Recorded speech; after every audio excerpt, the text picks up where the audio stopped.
Hello दोस्तों, नमस्कार। आज मैं छायावाद के प्रमुख कवि और प्रकृति के सुंदरतम चितेरे कवि सुमित्रानंद पंत जी के विषय में कुछ बताऊंगी।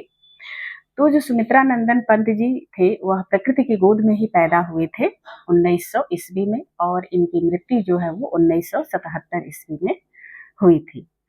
पंत जी अल्मोड़ा जिले के कौसानी नामक गांव में पैदा हुए थे और पंत जी को प्रकृति का सुकुमार कवि कहा जाता है। इन्होंने प्रकृति का मानवीकरण किया है और प्रकृति को मानव के रूप में बहुत ही सुंदर, बहुत ही कोमल स्वरूप का चित्रण अपनी कविताओं में इन्होंने किया है। चूंकि पंत जी आ, उत्तराखंड में पैदा हुए, प्रकृति की गोद में पैदा हुए, तो इन्होंने ये प्रकृति के बदलते स्वरूप को अपनी आंखों से देखा और उसे सहज स्वरूप में प्रकृति को अनुभव किया। उसी अपने सुंदर अनुभव का चित्रण अपनी कविताओं में पंत जी ने किया है। पंत जी बहुत ही संवेदनशील और इंद्रिय बोध के कवि थे। छायावादी कवियों में सबसे सहज और लोकप्रिय कवि पंत जी ही थे। छायावाद को प्रतिष्ठित करने में पंत जी ने महत्वपूर्ण भूमिका निभाई है। अपने काव्य भूमि का विस्तार करते रहना पंत जी की काव्य चेतना की प्रमुख विशेषता रही है। दोस्तों, यह आगे चल के मानवतावादी कवि के रूप में भी प्रतिष्ठित हुए हैं पंत जी। प्रारंभ में पंत जी प्रकृति से अतुलनीय प्रेम करते हैं, फिर वह मानव से प्रेम करने लगते हैं और मानव सौंदर्य से अभिभूत होकर के यह समाजवाद की ओर आकृष्ट हो जाते हैं।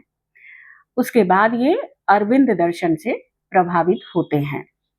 वे मानव इतिहास के नित्य विकास में विश्वास करते थे।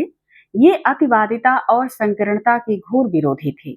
उनका अंतिम काव्य लोकायतन है, जो उनके परिपक्व चिंतन को समेट देता है।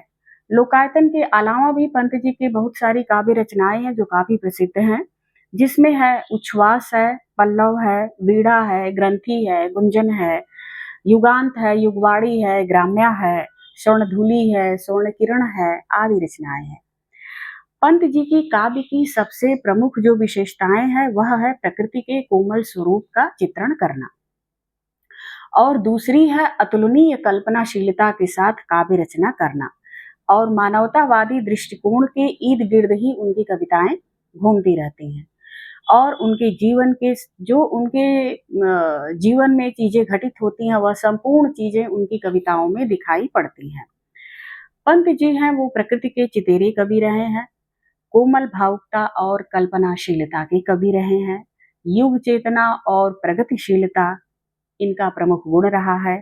भाषा सौंदर्य के साथ ही संगीतात्मकता इनके काव्य में देखने को मिलता है और गांधीवादी विचारधारा से पंत जी बहुत प्रभावित थे। गांधी जी के आह्वान पर ये आंदोलन करते हुए जेल तक ये गए थे। तो दोस्तों, जो पंत जी थे ये स्वभावतः जो छायावाद के चार प्रमुख कवि हैं दोस्तों, जब मैं पढ़ती थी तो हमारे प्रोफेसर साहब बताए थे कि ये बहुत शौकीन कवि थे, अपने आप को बहुत सुंदरता के साथ रखते थे। हमारे सर बताए थे कि जब ये सैलून जाते थे तो करीब एक एक डेढ़ डेढ़ घंटा इस सैलून में लगाते थे अपने बालों को सुंदर तरीके से करली बनाने में। और यूं उनकी आप फोटो भी देखिए तो फोटो में जो पोर्ट्रेट है उसमें इनकी लटें बिखरी हुई दिखाई देती हैं।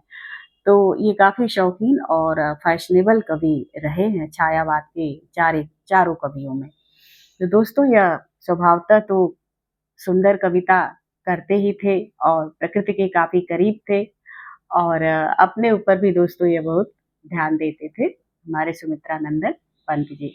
तो दोस्तों, यदि आप प्रकृति के पास जाना चाहते हैं, प्रकृति से जुड़ी अच्छी सुंदर कविता पढ़ना चाहते हैं, तो पंत जी की कविताओं को आप जरूर पढ़ें दोस्तों। धन्यवाद।